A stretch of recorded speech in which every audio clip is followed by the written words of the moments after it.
Ang asawa kong tinitingala ng lahat. Ating subaybayan ang buhay ni Daryl Darby. Kabanata 2771. Sa lakas ni Daryl, ang pagpasok ay magiging walang problema. Gayunpaman, iyon ay ang North Mona Royal Palace at may mga sekta mula sa buong mundo sa hardin na iyon. Wala naman na makinabang sa lahat ng kaguluhan na iyon. Buntong hininga, si Daryl dumating sa isang tahimik na silid ng iilan minuto mamaya marami siyang napansin. Ang mga gwardya ng palasyo ay nakapwesto sa paligid nitong silid ito ay malinaw na. Ang tao, sa loob ay may isang posisyon ng mahusay sa kahalagahan. Gayunpaman, nagawang iwasan ni Daryl ang mga bantay. Pagdating niya sa labas ng pintuan, may naalala si Daryl. Siya, kumuha ng isang bote ng pulbos mula sa kanyang katawan. Ito ang ecstasy poison na kanyang natagpuan mula sa katawan ni Harold ngayon lang. Pagkatapos ay ikinalat ni Daryl ang ecstasy. Lason sa silid sa pamamagitan ng mga puwang sa pintuan. May plano si Daryl. Hahayaan niya si Laura na magkaroon ng isang lasa ng kanyang sariling gamot mula noon kumilos siya sa isang karumal-dumal paraan laban kay Zoe. Ano? Pagkatapos na niyang maikalat ang ecstasy poison, isang marahan ang narinig ni Daryl. Daing mula sa silid, ngunit tumigil ito biglang matapos ang dalawang salita lamang. He chuckled inwardly on Daryl's face lit up with a smile. Siya ay lumakad papasok. Pagkatapos tulak na bumukas ang pinto. Lumawak ang ngiti ni Daryl pagpasok niya ang silid at nakita kung ano ang nasa harapan. Sa parehong oras, hindi niya magawang alisin ang kanyang tingin. Nakita niya ang isang babaeng tahimik na nakahiga sa kama siya ay may mga pinong. Tampok at nakakaakit na pigirin ng katawan. Si Laura pala yun. Kumusta ka nitong mga huli, Laura? Daryl, sabi habang hinay-hinay ang hakbang niya, ngunit walang nakakaalam kung nakangiti. Siya. Sumulyap si Daryl kay Lauren habang siya ay nagsalita. Si Laura ay itinuturing na isang tanyag na diyosa sa buong Siyam na mainland. Kahaba, ang suot niya at maalab na pulang gown na may mahabang buhok na nakakalat sa magkabilang gilid ng mukha niya. Ang kanyang balat ay kasing puti ng jade at ang mga tampok nito ay magandang-maganda gayunpaman, medyo tumingin siya at mahina na. Nag-chuckle ulit si Daryl sa loob. Natuwa siya habang hinahangaan siya. Iyon ang ecstasy poison ay labis na kapaki-pakinabang. Hindi sana magkaroon na, naisip na, ang pamamaraan na ginamit niya laban kay Zoe ay gagamitin sa sarili. Kudlit, Daryl. Nanginginig si Laura nang makita si Daryl. Ang bakas ng galit ang lumitaw sa kanyang mga mata. Panipi, bakit ka nandito? Panipi, hindi ba sinabi ni Zhangju na si Daryl ay nakulong sa Saint Sect sa bundok? Paano siya nagpakita sa hardin ng palasyo? Kudlit. Gayendan, pakiramdam ko mahina ako sa buong katawan ko, at hindi ko magagamit ang alinman sa aking panloob na lakas. Ito ay parang nalasan ako ng Zhangju's ecstasy poison. Saan ito nakuha ni Daryl? Si Daryl ay nakadama ng hindi kapanipaniwala na guminhawa nang nakita kung gaano siya kinilabutan at galit sa oras na yun. Pagkatapos, ngumiti si Daryl at sinabi, bakit? Pinapayagan kang lumahok sa ang kataas-taasang komperensya, ngunit hindi ko magawa. Panipi, napakunot ang noo ni Laura habang nakatingin ang mga mata niya at nag-flash ng galit. Si Daryl ay tumingin sa labas ng oras, siya ay hindi nais na mag-aksaya ng oras. Kaya sinabi niya, Laura, ikaw at ako ay parehong matalino. Nagutos si Zhangju na may gamaya sa akin. Sinadya niyang sirain ang Elysium Gate. Sekta at ang aking reputasyon. Mamatay ako kung hindi ako maghihiganti. Panipi. Kahit na nagkaroon kami ng hindi pagkakasundo, wala akong gagawin sa iyo ngayon. Kung sasabihin mo sa akin kung nasaan si Zhangju. Kinunot ni Laura ang kanyang magagandang alis nang marinig niya iyon, tumawa si Laura at walang takot na tumingin kay Daryl makalipas ang ilang segundo. Bakit? Sasabihin ko ba sa iyo?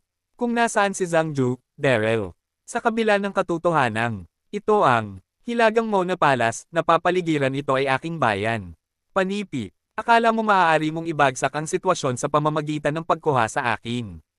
Ikaw, pala ay nagkamali. Panipi, ang magandang face ni Laura ay puno ng pagkamuhi nagkaroon siya ng alitan kay Daryl, at kinamumuhian nila ang isa't isa. Bakit naman tulungan mo siya? Hindi masama, malakas ang ugali mo at pagkatao. Hindi nagalit si Daryl sa lahat. Nang marinig ang sagot ni Laura, siya ay tumanggo sa paghanga. Alam ni Daryl na hindi siya papayag ng madali kung sa bagay, malalim ang alitan niya. Kasama ko, bukod dito, siya ang santo ng sect master ng sekta ng fire, isang marangal ang Pagkakakilanlan hindi siya magiging banta ng ilang mga salita ko, hindi ba? Kudlit, gayunpaman, nakaisip na si Daryl ng isang paraan upang makitungo kay Laura habang siya ay nasa daan niya doon kanina. Kabanata 2772. Sa tumpak na sandaling iyon, lumukso si Daryl at tumalon sa kama. Tinaas niya ang kamay. Tinatakan ng acupoint ni Laura at pinindot ng husto sa kanya. Sa isang iglap, silang dalawa ay magkaharap, halos nakakaantig. Ikaw, anong ginagawa mo? Ikaw, anong ginagawa mo? Nahiya at nagalit si Laura nang maramdaman ang paghinga at kay Daryl hindi yungalo. Ngunit sumigaw. Sa parehong oras, siya ay gustong lumaban, ngunit pinigilan siya ni Daryl at hindi makagalaw. Anong ginagawa mo? Biro ni Daryl, Laura, pinayagan mo ang alagad ni Zhang Ju na gamitin ang ecstasy. Lason. Upang atake ng sektang-sekta ng Jade Master. Halos ikaw ang magdulot sa kanya.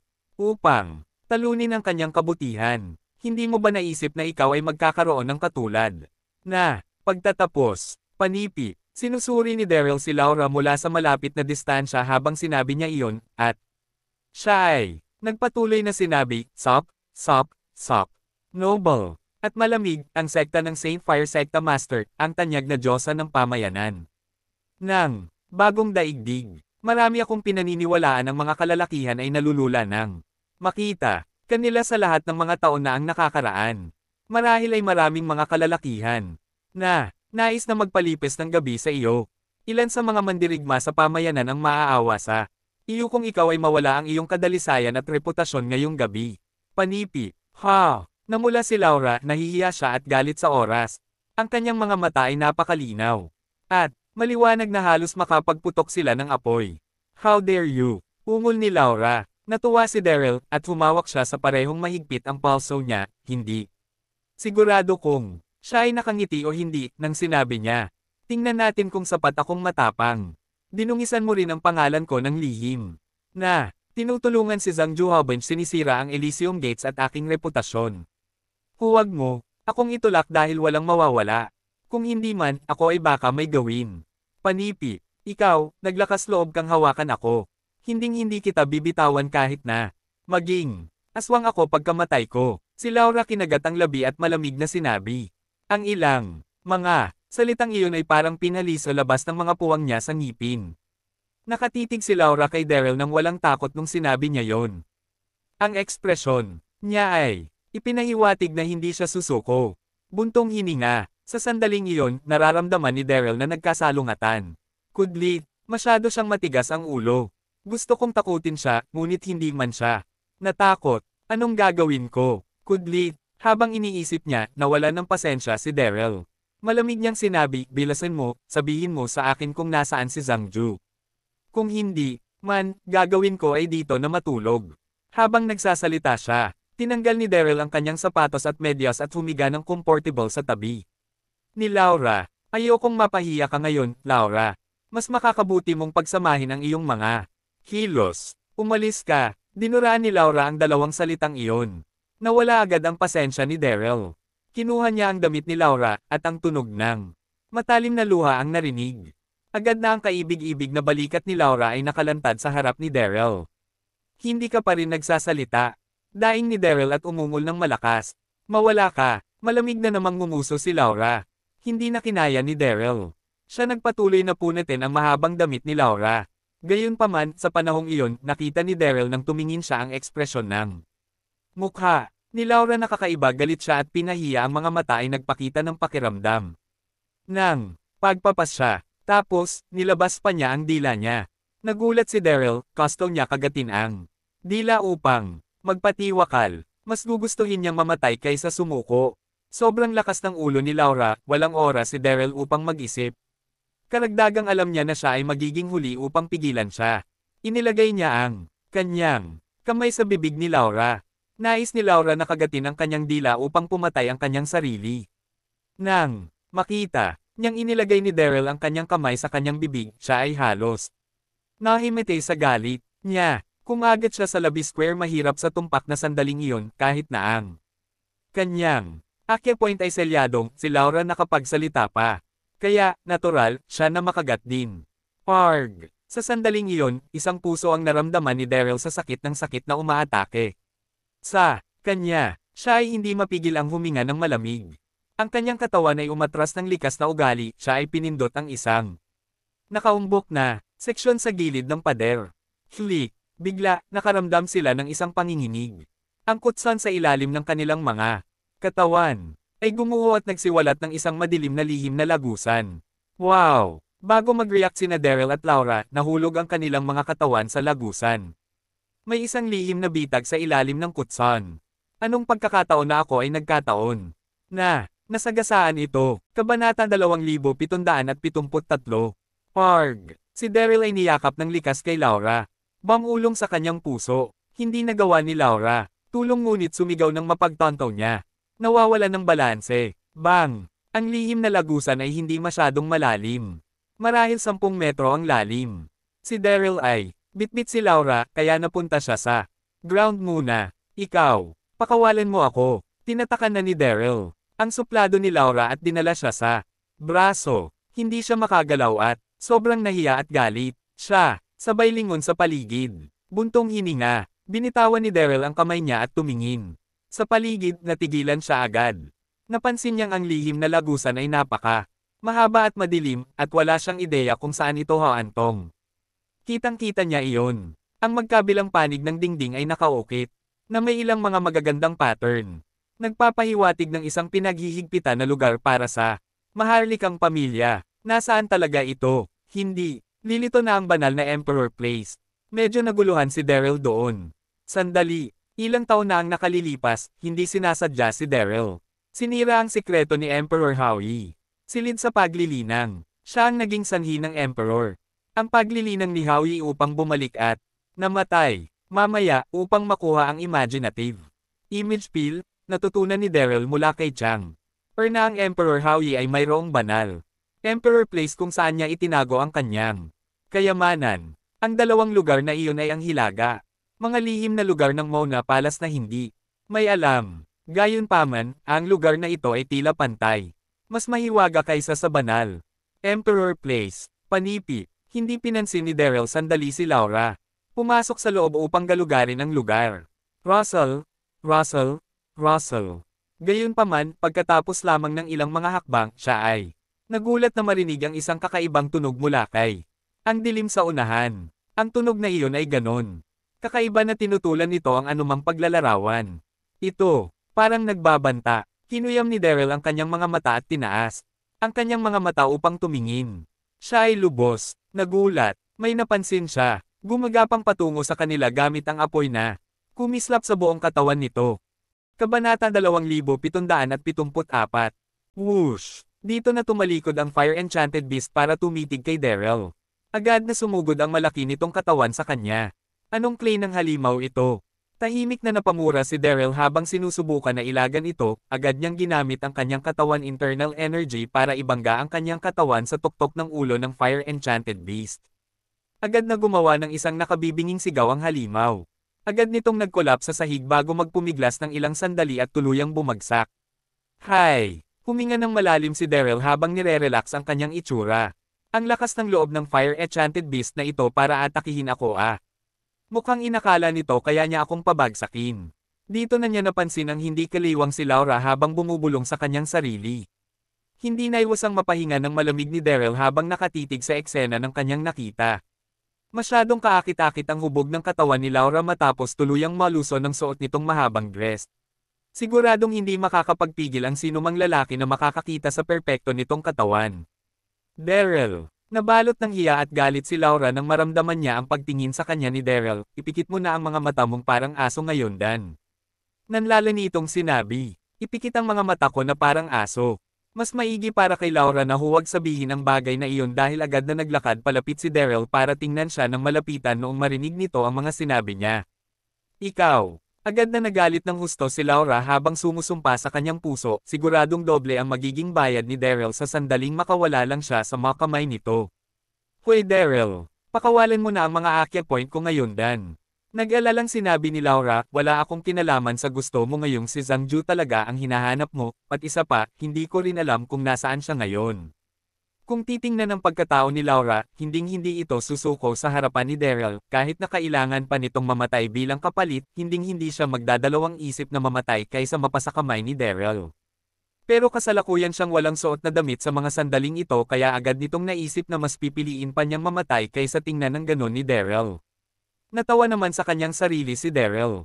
Ngumiti ito habang sumasagot ng, hindi pa rin kita pakakawalan kahit na hindi mo pa alam kung nasaan si Zhangju.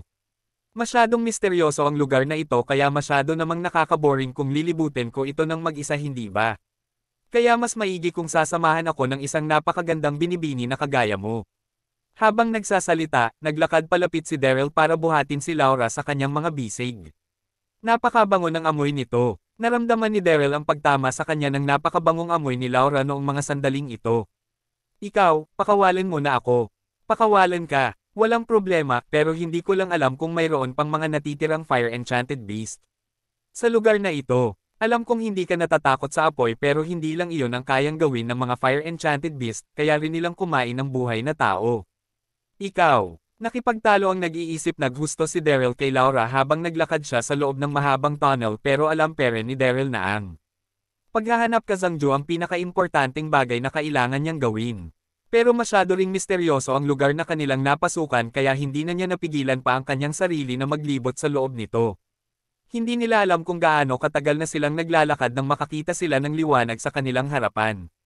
Dito na natawa si Daryl sa kanyang sarili. Nagliwanag ang mukha ni Daryl nang makita niya ang liwanag sa kanyang harapan matapos siyang makaramdam ng matinding katawan sa buo noy ang katawan, siguradong mayroon akong makikita sa liwanag sa bahagi ng tunnel na ito na nasa aming harapan. Agad na naglakad ng mabilis si Daryl nang maisip niya iyon. Nasabik din ng husto si Laura nung mga sandaling iyon. Napaka-misteryoso talaga ng lugar na ito, ano kaya ang nilalaman ng lugar na iyon? Hay! Pagkatapos nilang maglakad ng ilang daang metro, nakita na rin ng dalawa ang isang nakabukas na pintong gawa sa bato na nasa kanilang harapan. Malinaw na makikita ang sinaunang mga pattern sa batong pinto na ito habang isang napakaganda at misteryosong aura ang kumalat sa kanilang paligid. Buwisit! Hindi na naiwasan pang magpahinga ng malalim si Daryl noong mga sandaling iyon, bakit parang nasa loob ako ng palasyo sa ilalim ng lupa na tinirhan noon ni Quaffo. Kabanata 2775. Nasa likurang bundok ng Green Cloud Sect si Daryl noong nakaraang buwan, at pagkatapos ay bumalik soyang muli sa sinaunang lupain ng Roxas kasama si Woody at ng mga kapatid nito, hindi nagtagal ay nakarating na rin sila sa dating palasyo ni Quaffo sa ilalim ng lupa, kapareho ng lugar na iyon ang lugar na kinaroroonan nina Daryl at Laura ngayon. Binuhat ni Daryl si Laura at naglakad papunta sa batong pinto habang nag-iisip ng malalim. Wow! Nagulat ng husto ang pumasok na sina Daryl at Laura nang makita nila ang sitwasyon sa kanilang paligid, agad silang napaatras sa kanilang nakita. Dito nila nakita ang isang napakalaking lihim na kwarto, nasa kalahati lang ng sukat nito ang buong palasyo ng Northmount na gawa ang kwartong ito sa translucent na mga brick na nagbibigay dito ng isang maliwanag at kumikinang na impresyon na para bang isang palasyo na gawa sa kristal. Makikita namang nakaguhit sa mga dingding ng lihim na kwarto ang mga imahe ng diwata at ulap. Maging ang mga mahihiwagang halimaw, sagradong mga dragon, mga phoenix at mga unicorn ay makikita ring nakaguhit sa paligid. Halos lahat ng mga mahihiwagang halimaw na nabanggit sa sinaunang mga libro ay matatagpuan ding nakaguhit dito. Agad na nagningning ang mga mata ni Daryl sa kanyang nakita, maging si Laura ay natigilan sa nakikitang mga engravings ng blonde kanyang mga mata, agad siyang nagkaroon ng impresyon na para bang nasa loob siya ngayon ng sinaunang mga alamat. Wow! Dito na tumama ang paningin ni Daryl sa gitna ng lihim na kwarto matapos matigilan ng ilang mga minuto, dito niya nakita ang isang napakagandang trono bagawa sa kristal na nakalagay sa gitna ng lihim na kwarto, kasalukuyan itong tahimik na inuupuan ng isang napakagandang babaeng may napakaganda at mapayapang hitsura na nakasuot ng isang mahaba at kulay puting dress. Agad na naramdaman ni Daryl ang pagtama ng napakalakas na aura sa kanyang mukha habang nakaupo ang babae sa kanyang trono. Naramdaman niya sa aurang iyon na para bang imposible para sa kanyang bastyusan ang babae sa kahit na inang paraan, maging ang pagtingin dito ay para ng isang pambabastos ng dahil sa nararamdaman ni Daryl. Iyan, sino ang babaeng iyan? Masyadong malakas ang kanyang aura. Naramdaman ni Daryl na para bang nabablangko ang kanyang isip ng isang sandali habang natitigil ang nakatitig sa babae. Marami ng mga nakilalang babae na may malalakas na aura si Daryl mula noong itayo niya ang Elysium Gate, kabilang narito sina Sloane, Quincy, ang Empress ng South Cloud World at maging si Laura na buhat-buhar niya sa mga sandaling ito, may kakayahan na ang kahit na sino sa mga babaeng ito na payanigan ang buong Nine Mainland sa kanilang lakas, pero mas naging malakas pa rin ang aura ng babae sa kanyang harapan, maging si Chang'e ay agad nitong mapangiibabawan sa sandaling tumayo siya sa tabi ng babaeng iyon. Agad ring nanginig ang dibdib ni Laura sa sandaling ito matapos makaramdam ng isang hindi maipaliwanag na kaba nang makita niya ang babae Gal. Hindi nagtagal ay nakabalik na rin ang isipan ni Daryl sa realidad, sinubukan niyang pigilin ang pagkagulat habang isinasara ang kanyang mga kamao at yumuyuko sa harapan ng trono at sinasabing, paumanhin po sa bigla naming pagpasok, maari ko po bang malaman ang inyong pangalan? Naging maingat ng husto si Daryl nang sabihin niya iyon at nagawa pa niyang huminga ng malalim sa tindi ng kanyang kaba. Hay! Dito na tumingin ang babaeng basa trono kay Daryl, nagawa ninyong mga kabataan kayo na mahanap ang lugar na ito, hindi na masama. Hindi ba talaga masama? Sabi ng babae isang ngiti ang makikita sa mukha ng babae habang sinasabi na, ako nga pala si Noah. Ano? Nabjinig ng husto ang mga puso ni na Daryl at Laura noong mga sandaling iyon sa sobrang gulat nang marinig nila ang pangalam ng babaw. Noah. Nagkamali ba ako nang ondinig sa kanya, ang babaeng iyon ay walang iba kundi ang sinaunang Diyosa na si Noah. Nabablangko namang tumingin si Daryl kay Noe na kasalukuyang nakaupo sa kanyang trono, yumangay ang kanyang isipan habang nanginginig ang kanyang katawan, mas naging malakas pa ang magiging presensya ng sinsunang Diyosa na si Noah kaysa sa ninuno ng Raksasa na si Quaffo. Pagkatapos paghiwalayin ni Pango ang langit at lupa, ginawa naman ng sinaunang Diyosa na si Noah ang 5 colored stones para ayusin ang kalangitan na nagbigay ng benepisyo sa lahat dito na ipinasa ang kanyang kwento sa iba't ibang henerasyon hanggang sa araw na iyon, walang kahit na sino sa Nine Mainland ang nakakaalam ng presensya nito rito. Ano ang pangalan mo, Iho? Mahinhin na itinanong no Noah. Ako po si Daryl Darby, binabati ko po kayo, kanahalan. Huminga ng malalim si Daryl at agad na kinontrol ang pagkasabik sa kanyang dibdib habang tapat na sumasagot kay Noah. Sige, tango ni Noah, dito na siya humarap kay Laura bago sabihin, asawa mo ba ang usang iyan? Nasunog ng Fur Enchanted Beast ang mahabang dress na suot ni Laura kanina kaya kadalukuyan na itong walang kahit na anong takip sa kanyang katawan habang buhat-buhat ni Daryl, tanging magagawa lang ang may kakayahang maging ganito kalapit para kay Noah. Ha! Agad na namula sa sobrang hiya ang magandang mudya ni Laura sa mga sandaling ito, gusto niyang sumagot pero agad siyang hindi nakapagsalita nang maramdaman niya ang napakalakas na aura ni Noah. Kabanata 2776. Agad namang natawa si Daryl sa kanyang sarili. Natuwa siya ng husto noong makita niya ang hitsura ni Laura. Di humarap si Daryl sa sinaunang Diyosa na si Noah bago magalang na sabihin, Laura po ang kanyang pangalan kamahalan, siya po ang aking asawa, inatake po kami ng isang Fur Enchanted Beast kanina kaya nasunog po ang aming mga damit, humihingi po ako ng paumanhin sa pagpapakita namin sa inyo ng walang kahit na anong suot na pananamit. Ilang beses na siyang pinagtangka ang patayin ni Laura bago ito makipagsanib puwersa kay Zhangju, kaya natural lang na you take advantage ni Daryl ang ganitong klase ng oportunidad. Ikaw. Napakagat si Laura sa kanyang mga labi habang nagagalit na sinasabing, sino ang sinasabi mong asawa mo ha? Huwag kang magbuhar ng sarili mong upuan dito. Paano niyang nagawang magsalita ng ganoon habang nananatili akong tahimik sa aking pwesto? Hindi kita asawa, kung ganoon ay bakit mo ako hinayaang hawakan ka ng ganyan? Hindi ba't kasalanan mo ang bagay na ito? Kasalanan mo ito, Laura, nasa ilalim ng Quartimi ang secret tunnel na ito. Kaya hindi ako maniniwala kung sasabihin mo sa aking hindi mo alam ang kahit na anong tungkol dito, dahil kung titingnan, sigurado ako na humahanga ka akin kaya mo sinadyang magpahulog dito Jazz ama ko tama. Paf! Dito na nagsimulang magtalo ng dalawa. Sige na, sige na. Napasimangot sa kanilang pagtatalo ang sinaunang Diyosa na si Noah, dito na niya mahinang sinabo na, manahimik na kayong dalawa, nasa loob kayo ngaton ng lihim kong lugar na aking ginagamit sa pagpapalakas, mukhang yutinakda nga talaga na magkita-kita rayo ngayon araw, dahil dyan ay bibigyan ko kayo ng isang regalo mamaya. Isang regalo, parehong nasabik at nagulat sina Daryl at Laura sa kanilang narinig. Gaano ba ako kaswerte ngayon? Inakaka ko na mapanganib ang misteryosong lugar na ito matapos naming makakwentro ng isang Fire Enchanted Beast pero dahil dyan ay bibigyan ko kayo ng isang regalo mamaya. Isang regalo, parehong nasabik at nagulat sina Daryl at Laura sa kanilang narinig. Gaano ba ako kaswerte ngayon? Inakaka ko na mapanganib ang misteryosong lugar na ito matapos naming makakwentro ng isang Fire Enchanted Beast pero dahil dyan ay bibigyan ko kayo ng isang regalo mamaya. Isang regalo. Parehong nasabik at nagulat sina Daryl at Laura sa kanilang narinig. Gaano ba ako kaswerte ngayon? Inakaka ko na mapanganib ang misteryosong lugar na ito matapos naming makaengkwentro ng isang fire-enchanted beast pero hindi ko inaasahang makikita ko ang sinaunang duyuso na si Noe na magbibigay sa amin ng isang regalo mamaya.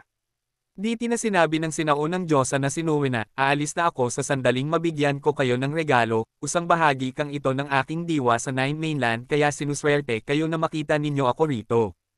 Isang bahagi ng diwa. Agad na napaatras si Daryl sa kanyang narinig pero agad niyang naintindihan kung ano ang ibig nitong sabihin. Katulad lang ng sinaunang Diyosa na si Noe ang nakita ni Daryl na si Quado noon, pareho na itong nakalampas sa kani-kanilang mga delubyo at umangat mula sa lupa na nag-iwan ng isang bahagi ng kanilang diwa sa Nine Mainland, nananatili lang ang diwa ng mga ito sa lugar na kanilang ginagamit sa pagpapalakas, agad ba madyay gising ang diwa na ito sa sandaling makapasok ang mga outsider sa kanilang lugar bago muling mawala sa paningin ng kahit na sino. Regalo ka sa inyo ang dalawang ngabid na iyan. Kunin niyo na ang mga ito.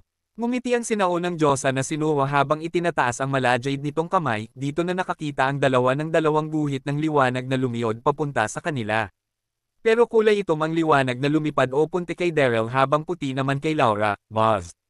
Nasabik ng husto sina Daryl at Laura nang makita nila ang lumilipad na mga bid, kasabay nito ang pagparamdam ng isang kakaibang puwersa na nakapagpanganga sa kanilang mga bibig. Gal! Gal! Parehong nilunok ni Daryl at Laura ang bid nang mawala ang kakaibang puwersa na tumama sa kanila. Dito na nakaramdam si Daryl ng mabilis na pagkalat ng napakatinding puwersa sa buo niyang katawan habang tunataas ng husto ang dami ng internal energy sa loob ng kanyang energy field. Anong klase ng bid ito? Bakit parang hindi ito normal? Nagulat dito ng gusto si Daryl. Kasabay niyang nanginig ang buong katawan ni Laura, agad na natanggal ang pagkakaselyo sa kanyang mga acupoint nang malunok niya ang bead kasabay ng mabilis na pagtaas ng internal energy na nasa kanyang energy field hanggang sa bumalik ito sa dati nitong dami, Nasabik duto ng husto si Laura, hindi lang Naruto tinanggal ang pagkakaselyo sa kanyang mga acupoint dahil napalakas din nito ang kanyang internal energy, isa nga itong napakagandang regalo mula sa sinaunang Diyosa na si Noe. Pero hindi pa rin nakakalimutan ng nagre-recovery sa kanyang pagkagulat ni Laura na tumitig sa katabi niyang si Daryl. Kabanata 2777. Hayop ka, nagawa mo akong ipahiya ng ganoon. Sinisiguro ko sa akong sarili na pagdudusahan mo ang lahat ng ginawa mo sa akin. Whoosh! Habang iniisip ang mga bagay na ito sa kanyang sarili, ngumiti ang sinaunang Diyosa na si Noe habang tumutingin ba kanya, halika yung dalawa rito. Lumapit kayo sa akin. Opo. Kamahalan, hindi na nakapag-isip pa si Daryl kaya agad siyang sumagot habang humahakbang ng isang beses paaban. Kasabay niyo ang dahan-dahang paglalakad ni Laura paaban. Oo nga, hindi na masama. Tumitig ang sunaunang Diyos na sinuwa kay Daryl bago ito sumasangayong tumango habang sinasabi na, masyado nga talagang pambihira na magkaroon ng ganitong kataas na talento ng ganito kabata. Kaya kampante na akong ipasa ang aking secret technique sa iyo. At pagkatapos ay agad na napatingin ang sinaunang Diyosa na si Noe kay Laura. Buzz! Pagkatapos ay napansin ni Daryl ang paglabas ng isang nakakatakot at authoritative na aura mula sa sinaunang Diyosa na si Noe, agad nitong binalot ang buong katawan ni Laura. Hindi pa siya nakakapag-react ng mangnig ang napakaganda niyang katawan hindi na rin siya muling nakagalaw sa mga sandaling ito. Kamahalan! Hindi makapagsalitang natulala si Laura habang nabablangkong tumitingin sa sinaunang Diyosa na si Noe, napuno siya ng galit kay Daryl kanina kaya agad siyang napaisip kung nakita ba ito ng sinaunang Diyosa na si Noe. Pero ito pa lang ang unang beses na makita nila ni Daryl ang sinaunang Diyosa na si Noe kaya imposibleng maisip nito ang tungkol sa totoong sitwasyon nilang dalawa. Pagkatapos ng ilang segundo, agad na binawi ng sinaunang Diyosa na si Noe ang kanyang enerhiya bago tutig kay Laura at mayanhing sabihin na, kahit na masyado pa rin kakaiba para sa iyo ang pagkakaroon ng ganito kataas na level ng lakas, kilala sa panlalamig ang mga kababaihan at kahanga-hanga rin ang kakayahan ng apoy. Sigurado ako na makakatulong ang bagay na ito sa iyo. Dito na nag-isip ng isang sandali ang sinaunang Diyosa na si Noe bago magpatuloy sa kanyang pagsasalita. Mukhang itinakda nga talaga ng tadhana na makaharap ninyo, ako rito, kaya tutulungan kita sa bagay na ito mamaya. Iniisip pa rin ng sinaunang Diyosa na si Noe na mag-asawa nga sina Daryl at Laura. Kamahalan. Dito na namula ang mukha ni Laura habang nababahalang sinasabi na, sa totoo lang po ay, hindi na ako makapaghintay pang patayin si Daryl. Kinamumuhian ka na talaga siya, paano niya nagawa na gawin akong asawa ng ganoon-ganoon lang. Pero agad siyang pinigil ng sinaunang Diyos na si Noe sa pagsasalita. Nauubos na ang aking oras.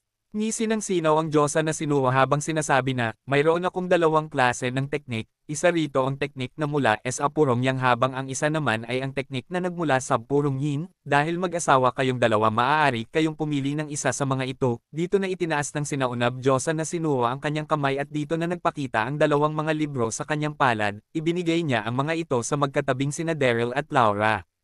Alam kong mababait kayong tao kaya umaasa ako na gagamitin ninyo ang mga teknik na aking ibinigay sa kapakanan ng Nine Mainland. Umupo ang sinaunang Diyosa na si Noe sa kaniyang trono habang ipinapakita ang tahimik na ngiti sa kanyang mukha, dito na dahan-daang nawala ang napakaganda niyang imahe. Natawa naman sa kanyang loob si Daryl sa mga sandaling ito. Nasabik siya ng husto habang nakatingin sa sinain ng Diyosa na si Noe at buong galang na sinsabing, maraming salamat po. Hindi na siya makapaghintay na buksan ang secret manual, walang kahit na anong salita sa cover nito kaya naging misteryoso ang mga teknik na nakasaad dito. Hindi nagtagal ay agad na nag-focus si Daryl sa manual. Agad namang nagbago ang mukha ng katabi nitong si Laura, kasalukuyan ng sumasabog ang kanyang dibdib sa sobrang galit, mas tumindi ang kanyang galit nang tumama ang kanyang paningin kay Daryl, nagawa siya nitong ipahiya kao agad na inakala ng sunaunang Diyosa na si Noe na mag-asawa silang dalawa. At dahil dito ay pareho silang nakatanggap ng teknik na ginagamit noon ni Noe sa pagpapalakas. Masyado nang kakaiba ang mga teknik na ginagamit ng sinaunang Diyosa na si Noe kaya hindi niya dapat hayaang magtagumpay si Daryl sa pag-aaral nito.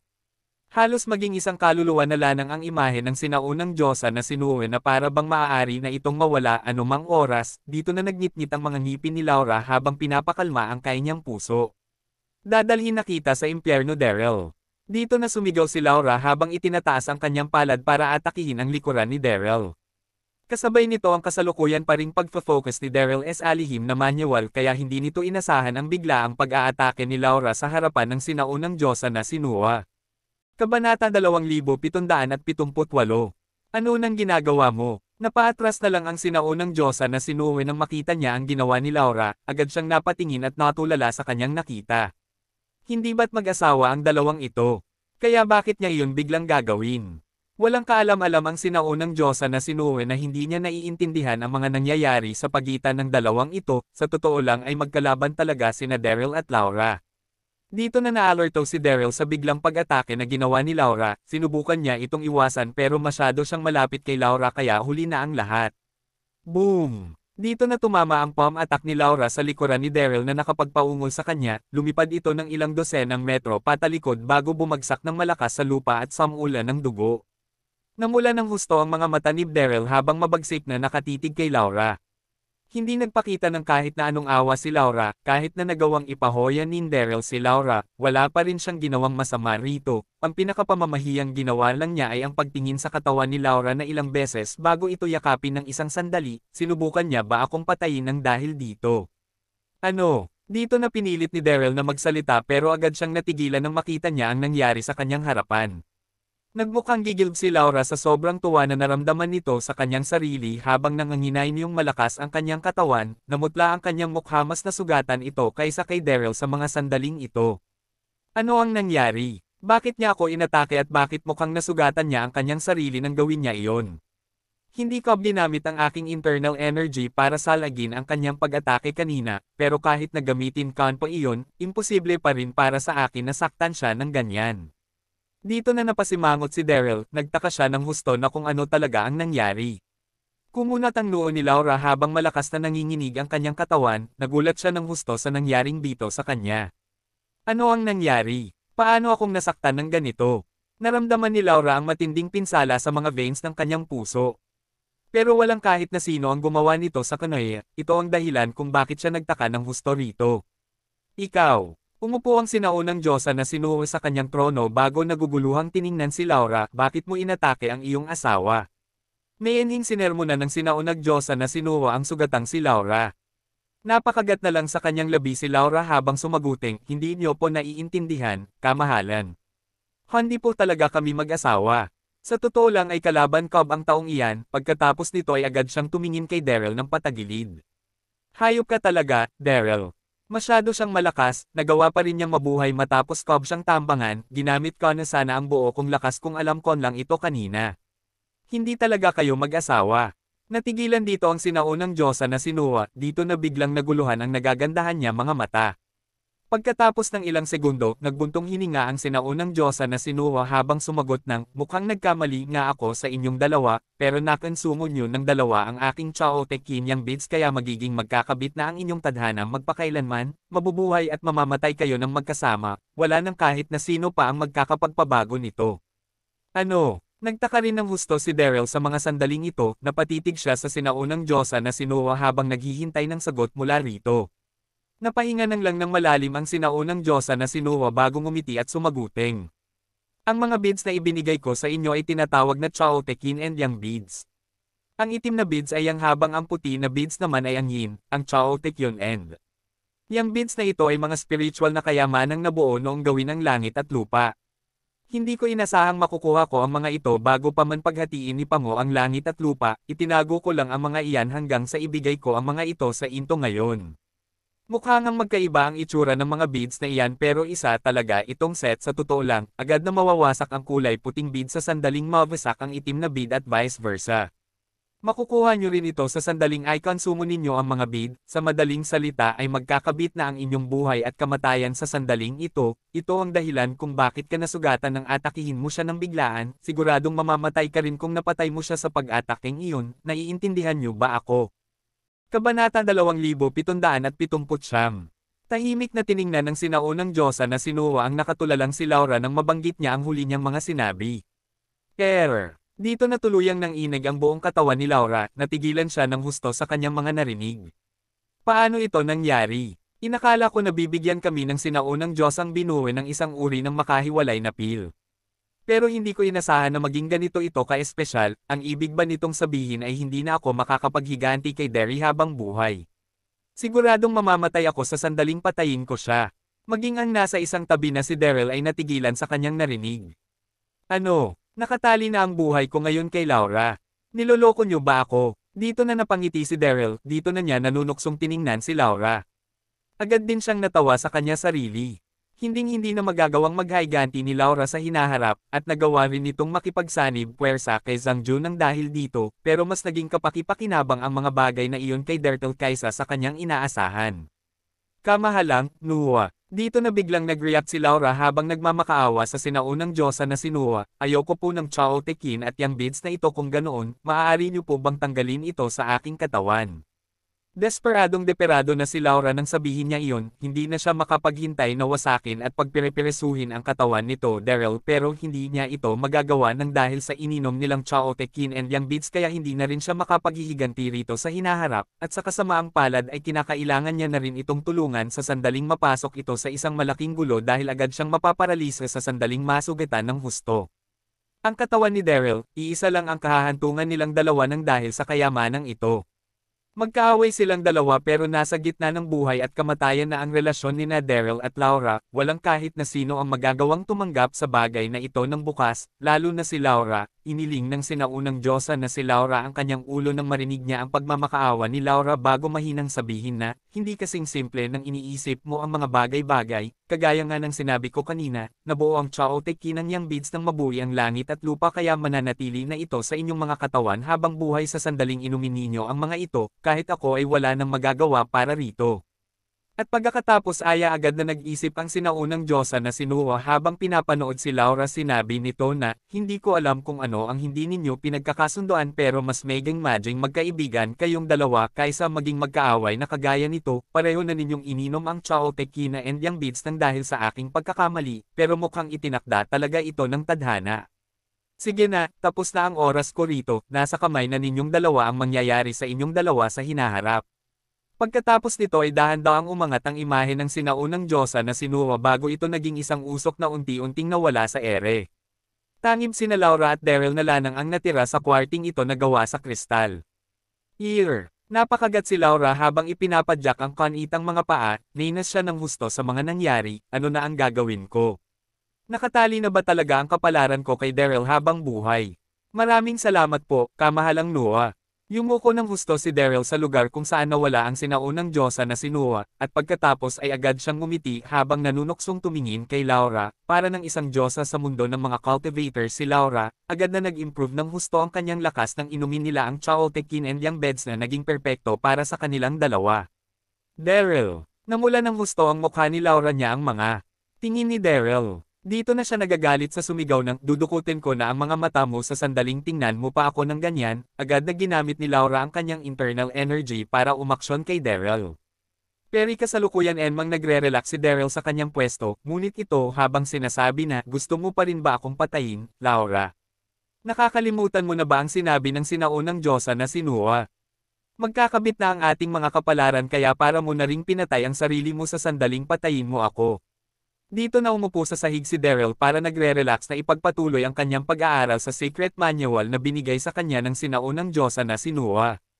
Hindi na siya natatakot na tambangan ni Laura dahil siguradong hindi ni ito mabubuhay sa sandaling mapatay si nito ng tuluyan. Nagalit ng husto si Laura nang marinig niya iyon pero wala pa rin siyang masabi na kahit ano dahil sa katotohanan na sinabi ni Daryl. Kabanata 2780. Hindi mapigilan ni Daryl na asarin si Laura muli nang napansin siya nito. Laura, kahit ayaw mo hindi pwedeng tutulan ito. Totoo yan di ba? Panipi, sinabi ng sinaunang Diyosa na si Noe na maaaring ito ang ating kapalaran, kaya't subukan natin maging magkaibigan, at maaari mo akong tulungan na makitungo. Kasama si Zhangju. Panipi, manahimik ka na. Kinagat ni Laura ang labi at umungol, Daryl, simula ngayon, wala na tayong gagawin. Kasama ang isa't isa, tanggalin natin ang ating nakaraang mga hinaing. Mula ngayon, ikaw humayo ka, at pupunta ako sa aking ruta. Sabi ni Laura, siya ay ayaw matanggal ang mga hinaing kay Daryl, ngunit wala siyang magagawa. Tungkol dito, ang kanilang mga kapalaran ay nakatali magkasama, ngunit siya hindi kailanman makakatulong kay Daryl na harapin si Zhangju. Pagkatapos nito, lumingon si Laura at umalis. Siya ay hubad, at ang kanyang katawan ay tumambad kay Daryl. Hindi siya maaaring manatili doon magpakailanman at hayaang samantalahin siya ni Daryl. Kailangan niyang umalis ng mabilis. Hoy! Gayunpaman, sinigawan siya ni Daryl nang nakangiti nang gawin ang unang dalawang hakbang. Okay lang kung ayaw mo akong tulungan, ngunit huwag kalimutan na ang gusto ni Zhang Ju ay upang patayin ako. Kung may mangyari sa akin, hindi ka din makakasama. Kahit na ayaw mong tulungan ako makitungo kay Zhang Ju, kahit papaano ay sabihin mo sa akin kung saan siya nagtatago ngayon. Panipi, nakasimangot si Laura at sinimulang pagnilayan ito. Totoo na nakatali ang kanyang kapalaran kay Daryl at kung pinatay ni Zhang Ju si Daryl, mamamatay din siya. Kalimutan mo na. Kinagat ni Laura ang labi, lumingon kay Daryl, at sinabi, si Zhang Ju ay nasa Lothar Palace. Sabi niya at umalis nang hindi nakatingin pabalik ang Lothar Palace. Si Daryl ay natigilan at nag-ugat sa lugar. Kasabay nito, isang alon ng galit ang tumaas sa kanyang puso. F***, ang palasyo ng Lothar ay emperador at kwarto ni Chang'er. Paano namang Gahaz? Si Zhangju ay natutulog sa kwarto ni Chang'ers. Tandang pananong. Talaga bang naiisip niya na siya ang Northmoon na emperor? Kudlit, ungol ni Daryl sa loob. Kaya hindi na nagsasayang ng anumang oras. Siya ay agad na itinabi ang manual at umalis sa sikretong silid. Samantala, sa lokasyon ng tribo ng Raksesa, isang napakabuhay na beasts festival ay biglang naging impyerno. Sa lupa ay namantsahan ng pulang dugo. Sa panahon ng mabangis na laban, ang mga tauhan ni Jack at ang sumunod na nahulog ay ang mga mandirigma ng tribo ng Raksesa, isa-isa pa sa mga pool ng dugo. Ang dalawang mga panig ay naglalaban ng mabangis sa araw at gabi. Sa panahong iyon, nagdala si Natalie ng tropa ng mga piling mandirigmang tribo ng Raksesa upang lipulin si Jack at ang kanyang mga kasapi. Gayunpaman, hindi niya inaasahan na ang lakas ni Jack, Woody, at ng ang iba na ipinadala sa kailaliman ay napabuti ng malaki. Si Natalie ay hindi alam na nagkamit sina Jack at Woody ng kapangyarihan mula sa hari ng patay. Gayunpaman, ang pagkakaiba sa dalawang panig ay masyadong mahusay, mabagal ang tagiliran ni Jack at nawawalan na. Nalungkot si Jack nang makita niya ang karamihan. Sa kanyang mga tauhan ay nahulog. He roared, Natalie, ikaw ay aking tatalunin sa laban. Ngayon, Buzz! Biglang, ang hangin sa paligid Jack ay nakakulong. Isang kakilakilabot na puwersa nagkalat mula sa kanyang katawan. Osere Destructive Bomb. Bilang ilan malamig na mga salita na umalingaw-ngaw mula sa bibig ni Jack, ang maulap na langit sa umaga biglang lumabog, tinakpan ang langit ng siksik na itim. Naulap na parang ito ang wakas ng mundo. Anong uri ng spell ito? Ano ang isang malakas na enerhiya ng yin? Hindi iyon ang isa sa aming tribo ng Raksesa na. Mga diskarte, panipi. Maraming mga mandirigma sa tribo ng Raksesa ang nasa gulat na dama nila na ang mga diskarte na ginanap ni Jack ay lubos na iba sa mga nakasanayan nila. Yun ang mga pamamaraan ay higit na masama at malakas kaysa sa mga diskarteng Raksesa. Sa parehong oras, si Natalie, na noon ay lumulutang sa hangin, nakasimangot. Nagkaroon siya ng masamang premonition sa kanyang puso. Salamat sa pakikinig. Can subscribe, hit the notification bell para sa update. Hanggang sa susunod na kabanata.